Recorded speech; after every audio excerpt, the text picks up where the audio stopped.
A head coach doesn't just vanish in the middle of a high-stakes international tournament, not without something serious cracking beneath the surface. And yet, that's exactly what unfolded when Cara Lawson suddenly disappeared from Team USA's sideline, leaving a storm of questions in her wake. No warning, no explanation, no accountability, just silence.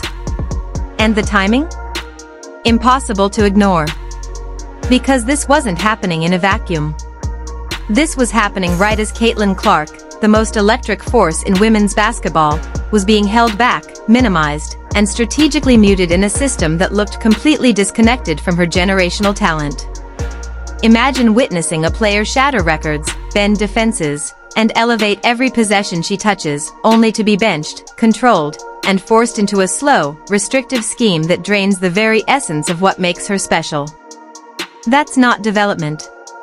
That's suppression. And fans saw it immediately. Analysts saw it. Even casual viewers felt something was off. Clark wasn't just playing well, she was rewriting history in limited minutes, leading in efficiency, plus-minus, and impact across the entire tournament despite being treated like a role player. And yet, the response from the coaching staff was cold, distant, and evasive. No acknowledgement. No adjustments. Just a rigid system that seemed determined to prove a point instead of win at the highest level. Then came the breaking point, the Puerto Rico game. A defensive scheme designed entirely to erase Clark exposed everything. The offense stalled, the rhythm vanished, and the cracks in the system turned into fractures. It was no longer a debate. It was a collapse in real time. And right after that?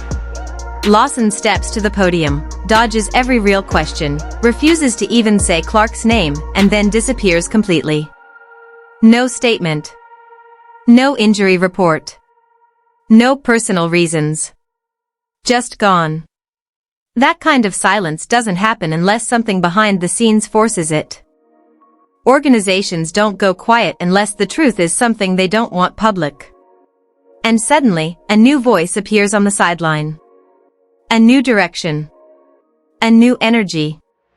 Nate Tibbetts steps in, and everything changes instantly. No hesitation. No overthinking. First move? Start Caitlin Clark.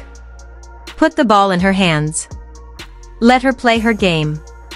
And just like that, the entire identity of Team USA transforms overnight. The pace explodes. The spacing opens. The offense breathes. What once looked rigid and lifeless now becomes fluid, aggressive, unstoppable. The same roster. The same players. But a completely different team. Because the system finally aligned with the talent instead of fighting against it.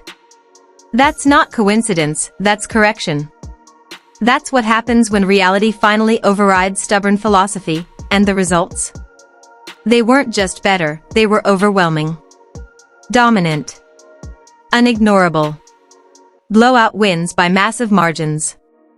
An offense that moved with purpose, speed, and confidence.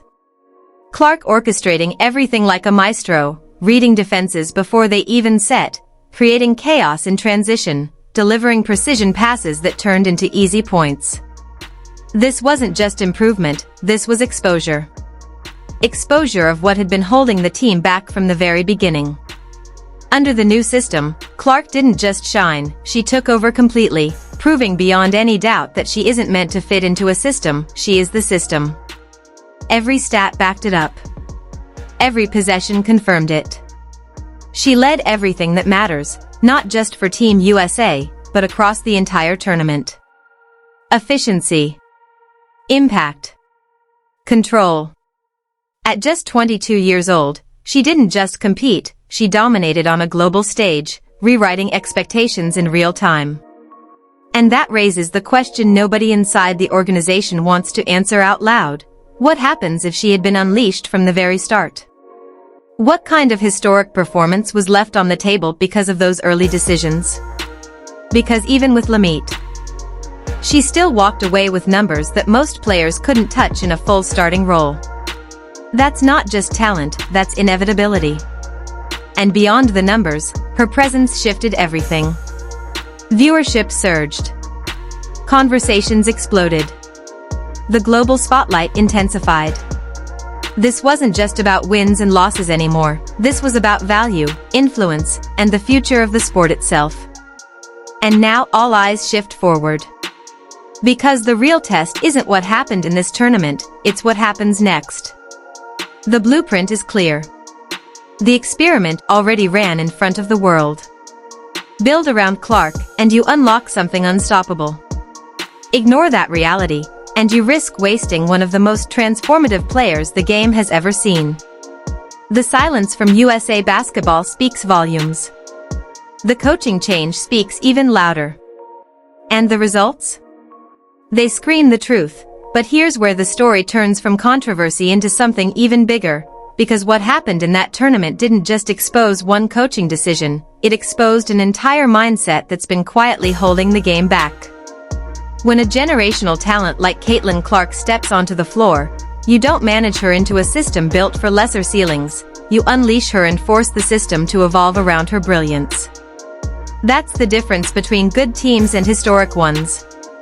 And for those first few games, Team USA looked like a team trying to control greatness instead of embracing it. Every possession felt restricted, every rotation felt calculated, and every decision felt like it was made with hesitation instead of confidence. You could feel the tension in the way the offense operated, slow entries into sets, predictable movements, spacing that collapsed instead of expanded. It wasn't just ineffective, it was the exact opposite of what Clark represents. Because her game isn't built for hesitation, it's built for instinct, speed, and pressure. She forces defenses into panic mode, she collapses structures before they're even formed, and she creates opportunities that don't exist until she makes them real. But when you put that kind of player into a rigid, slow-paced framework, you don't just limit her, you limit everyone. Teammates become spectators. Defenders get comfortable. The entire flow of the game shifts in favor of the opposition. And that's exactly what we saw early on. It wasn't that Team USA was bad, it's that they were operating far below their potential. And the most frustrating part? The solution was sitting right there the entire time. Then the shift happened, and it didn't just change the scoreboard, it changed the energy of the entire tournament. Suddenly, the hesitation was gone. The ball moved faster. Decisions were made with confidence. The floor opened up like it had been waiting for this moment all along. Clark wasn't being asked to adapt anymore, she was being trusted to lead. And when that trust was finally given, everything clicked into place with almost shocking clarity. The offense didn't need to be overcomplicated. It didn't need layers of control or forced structure. It just needed freedom, spacing, and pace, and Clark did the rest. She dictated tempo like a veteran, controlled the rhythm of every possession, and turned what had been a struggling offense into a relentless machine that overwhelmed opponents before they could even react. This wasn't just a tactical adjustment, it was a complete philosophical awakening. It was the realization that sometimes the smartest move a coach can make is to step out of the way and let greatness operate on its own terms. And that realization carries consequences far beyond one tournament, because now the blueprint is out in the open for everyone to see, and there's no going back. You can't watch what happened in those final games and still argue for limiting Clark's role. You can't ignore the direct correlation between her freedom and the team's dominance. And you definitely can't pretend that the early struggles were just part of the process. No, they were the result of a miscalculation, a failure to recognize just how rare and transformative her skill set truly is. And now, every coach, every executive, every decision-maker connected to her future is under the microscope. Because the question has changed. It's no longer, can she fit into a system? It's, are you capable of building one worthy of her? That's the standard now. That's the expectation. And anything less is going to be seen as a failure before it even begins. The pressure is real,